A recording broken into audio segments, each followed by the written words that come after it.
Next up, we've got Spencer Jackson. Spencer is a graduating senior in biomedical science. This July, he will begin his medical studies at the Idaho College of Osteopathic Medicine. His decision to speak on overcoming pornography stems from challenges he witnessed in his own childhood, which inspired him to study the topic in depth. Tonight, he will share his insights from reviewing the scientific literature and evidence-based strategies for overcoming pornography use. Spencer.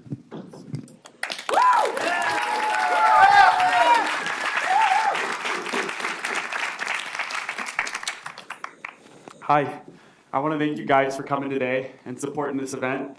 I know everyone has worked really hard on their speeches today.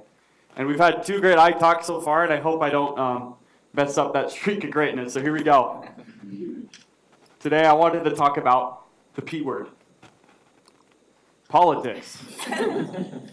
I'm just kidding. We're not going to talk about this. I think we got enough of this out of our uncles at Thanksgiving. We're actually going to talk about something less controversial. Pornography. It's a problem, and it's there, so we're going to talk about it. The pornography industry brings in about $15 billion each year. It's similar in size to the music industry. It's $15 billion is enough money to buy everyone in the U.S. a Chipotle burrito with guacamole, steak, and all the fixings. 15% of Jeff Bezos. And it's the same as the entire GDP of the Bahamas. It's a problem, and it's there. And I wanted to get an idea of just how common regular pornography consumption is among the general public. By regular pornography consumption, I mean at least once a week. And so I dug into some studies, and this is the number that I found. 65% for males. I read studies from universities in Spain, Poland, and here in the United States.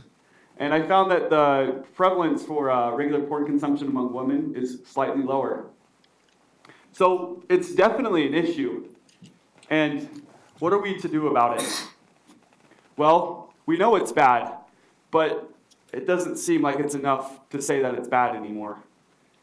You do any Google search, you can find oodles of research that show that pornography produces lower sexual satisfaction, relationship satisfaction, and lower impulse control.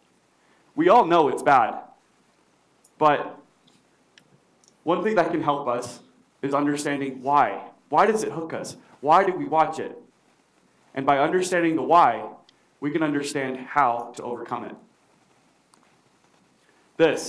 This is what we've been led to believe is the main driver for why we watch pornography. Lust. And while this is true in some cases, it doesn't tell the entire story, and it's a lot more complicated than that. How much more complicated? Think 86 billion neurons. That's the number, that's a new published number, of how many neurons are in our brain. It's a very complex organ. It's the most powerful organ in the body. It controls everything. Think about all your ideas, thoughts, emotions, dreams, memories. They all came from this. Basically, how we experience life comes from this organ. And it's amazing how it works. But just because it's amazing doesn't mean that it has its flaws. It doesn't have flaws. Definitely does. One of the big flaws of our brain that I think we can all relate to is this. Anxiety, dread, fear, whatever you may call it, we all experience this. 70% of young adults report feeling this emotion once a day. Now, fear itself isn't inherently a bad thing. Think about fear. The fear of getting an F will drive you to study. Think about fear, how it served our ancestors on the plains of Africa. The fear of death is what drove them to run from danger. It's what drove them to search for clean sources of water, to provide food for their families, and propagate. And so, how do I feel like we just need to understand this emotion a little bit better. And so, let's understand where it comes from. This blue region here shows blood flow to areas activated by the amygdala. The amygdala we can know as the fear center of our brain. I think of it as like a sensor. As we take in sensory information from our surroundings, whether it be auditory, visual, or spatial, the amygdala is screening it for threats. When we see something threatening, the amygdala will be like, "Whoa, I don't like that." And it's very good at what it does. But unfortunately, the amygdala can't tell the difference between a lion trying to eat you and someone not texting you back. We've all been here all too often. And in both scenarios, this same pathway occurs. Amygdala gets a threat. It's like, I don't like this. It sends a signal to the hypothalamus. Think of it like a relay center. The hypothalamus will trigger a hormonal cascade in our bodies, eliciting changes. Some of these changes we know as the fight or flight response. An example of this change is that it might shunt blood from your organs to your skeletal muscle in order to face the threat. This is great when you're having to fight off a hungry lion. Horrible when you're sitting there overthinking that meme you sent them that's not funny. We've all been here. And this is the guy that causes this feeling. This is the stress hormone. His name is cortisol. We've all felt him before. He's there. And cortisol, like stress, isn't necessarily a bad thing. We actually need it. It's a release peaks in the morning. Basically, that morning hunger you get, you can blame on this guy. But as with anything, excess is bad. Now, exams pile up. Difficulties in life, relationship issues will pile up, and we can build an excess of this cortisol. And one thing that an excess of cortisol will do is it will inhibit, reduce activation to this area of the brain. This area is very important. This is the prefrontal cortex. This is the logic center of your brain. This is the center of the brain that gets activated whenever you have to solve a problem, whenever you have to think. Basically, whenever you choose to not use AI and use your brain, this center gets activated. It's very important. And another thing that it does is impulse control. So, cortisol reduces activation to this area of the brain. Impulse control goes down. And you'll do things that you wouldn't normally do. This makes sense. Chronically stressed people do dumb things sometimes.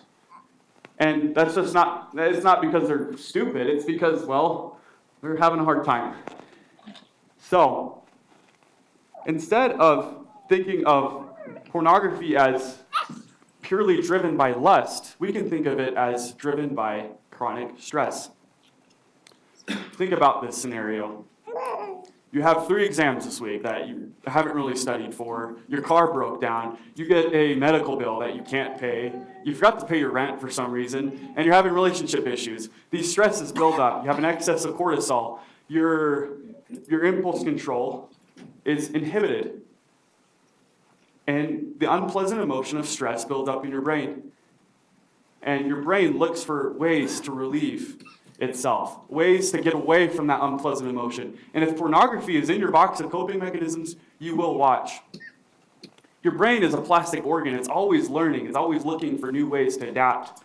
And if you watch pornography and use that as your coping mechanism, your brain learns, wow, I don't like the feeling of stress. And when I'm feeling stressed, I can just watch pornography and it takes it away. I like this. Let's keep doing this. And you'll watch again and again and again. But the shame and the guilt will come, and it'll build on top of the stress that you previously had, creating a positive feedback loop that's hard to break. So how do we overcome it? Well, let's get this area active again. How do we do that? Well, name your emotion. I'm stressed. I'm lonely. I'm scared. By naming our emotions, we activate the prefrontal cortex. They actually did a study on this back in 2007 at UCLA. They found, they call it cognitive effect labeling, that by just naming our emotions, we activate our prefrontal cortex. And by activating it, we actually decrease the activity of the amygdala. So by naming our emotions, we can reduce our stress, reduce cortisol, and restore prefrontal cortex function. And by so doing, we can take control. We can swap our coping mechanisms for something better. And I'm not trying to say it's always best to, replace something bad with something not as bad, but in this case, it is good. Go for a walk, go to the gym, go hiking. You have control. We can do this. Another way that we can overcome bad habits, such as pornography, is talking about it. The thing about bad habits, such as pornography, is it tends to stay in the closet. It's something that we don't like to talk about. But we feel like if we have to talk to other people about it, that there's a lot of shame and guilt that comes with it, that's embarrassing, that we deserve to overcome it alone. This isn't true, because we all have bad habits that we're trying to overcome. It's the point of life. None of us are perfect. If you talk to anyone you trust, I guarantee you, they have felt this way at some point too. Maybe they're trying to overcome their bad habits themselves. And by talking to it, we bring pornography to the light, and we see it for what it is. Ridiculous. I mean, none of us would just sit down with the boys on a Friday night and watch pornography, like it's football or something. And so by bringing it to the light, and by building trust with the people we love, we can create an environment where our strength increases. And by so doing, we can overcome it. It's a start. And one thing I want to talk about, another thing, is starting now. It takes time to build bad habits. The cycle, it takes time to strengthen. But just as it takes time to strengthen, it takes time to break those same bad habits. We can do this by just starting now. Not tomorrow, not next week, not next month. By starting now, we have all the more advantage. I know it's hard. I know it's not easy. But you're going to be going to war against the very brain that makes you. But these battles that are most difficult are the most worth it. And just know that even though it's dark, we all feel like we're in a place of darkness and that there is hope. I love to go hiking. My friends, roommates, they think I'm crazy because I like to start at 3 a.m. and sometimes I go alone. Anyways, one thing I've